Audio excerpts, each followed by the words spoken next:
नाम निर्णय करू बाई, दुधा विधि भेद बतलाई। वर्ण धुनात्मक गाउरी, दौका भेद दर्शाऊ। वर्ण कहूँ चाहे कहूँ अक्षर, जो बोला जाए रसना कर। लिखन और पढ़न में आए, उसे वर्णात्मक गाया। स्वामी जी महाराज अपनी वाणी में फरमाते हैं, जो नाम लिखने, पढ़ने और बोलने में आता है, जिसकी मियाद मुकर्रर की जा सकती है, इतिहास बताया जा सकता है, उसे महात्मा वर्णात्मक शब्द कहते हैं। जिस नाम की हर एक महात्मा महिमा करता है, जिस नाम की कमाई से हमें मुक्ति प्राप्त करनी है, मन को वश में करना है, आत्मा और मन की गांठ को खोलना है और अपने आप को पहचानना, मालिक को पहचानने के काबिल बनना है, वह धुनात्मक नाम ही सच्चा नाम है। महात्मा केवल उस सच्चे नाम की ही महिमा करते हैं। वह सच्चा नाम न लिखने में आता है, न पढ़ने में और न बोलने में। उसको हजूर महाराज जी, सावन जी महाराज अनरिटन लॉ यानी अलिखित कानून और अनस्पोकन लैंग्वेज यानी अनबोली वाणी कहकर समझाया करते थे। ईसा मसीह अपने शिष्यों को संबोधित करते हुए कहते हैं, आंखें होते हुए तुम देख नहीं सकते, कान होते हुए सुन नहीं सकते। इसी प्रकार गुरु अंगद साहिब उस नाम की महिमा करते हैं।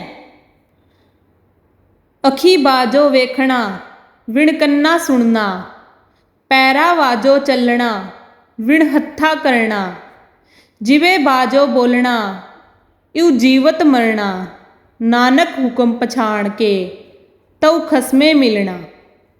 इस शब्द को न तो बाहर की आंखें देख सकती है, न कान सुन सकते हैं, न उस जगह हमारे ये पैर हमें लेकर पहुंच सकते हैं, न वह चीज इन हाथों से पकड़ी जा सकती है। उसे प्राप्त करने और परमात्मा से मिलने के लिए हमें जीते जी मरना पड़ता है।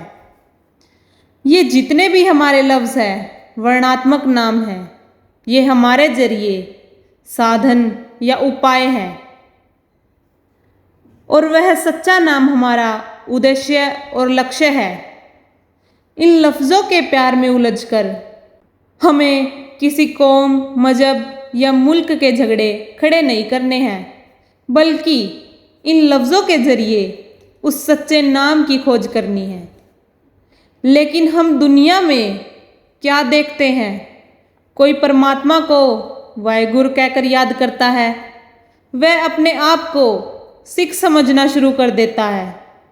कोई अल्लाह कहकर पुकारता है, वह मुसलमान बन जाता है।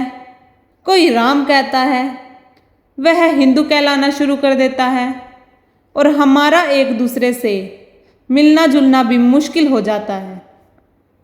हम इस बारे में कभी नहीं सोचते कि हमारे लफ्ज़, हमारे ध्यान और ख्याल को किस ओर ले जाते हैं।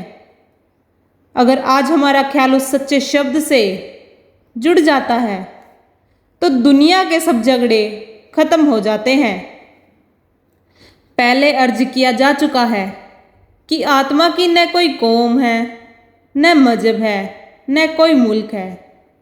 ये झगड़े तब तक ही है जब तक हमें सच्चे शब्द की समझ नहीं आती, नाम की रंगत हमारे ऊपर नहीं चढ़ती और हम इन लफ्ज़ों से प्यार लगाए बैठे हैं। हर एक महात्मा हमें इन लफ्ज़ों के भ्रम से निकालकर उस सच्चे शब्द से जोड़ने के लिए आता है। जिस प्रकार माता प्यार में आकर अपने बच्चों को कई लफ्ज़ों से याद करती है, लेकिन माता का बच्चे से जो रिश्ता है वह लफ्ज़ों का रिश्ता नहीं, बल्कि प्यार का रिश्ता है। ये लफ्ज़ जो सिर्फ माता के प्यार को प्रकट करते हैं, वह प्यार असल में कोई और चीज़ है और ये लफ्ज़ कोई और चीज़ है। इसी प्रकार मालिक के भक्तों और प्यारों ने अनेक लफ्ज़ों के द्वारा उस परमात्मा को याद किया है। असल में उस मालिक का कोई नाम नहीं है,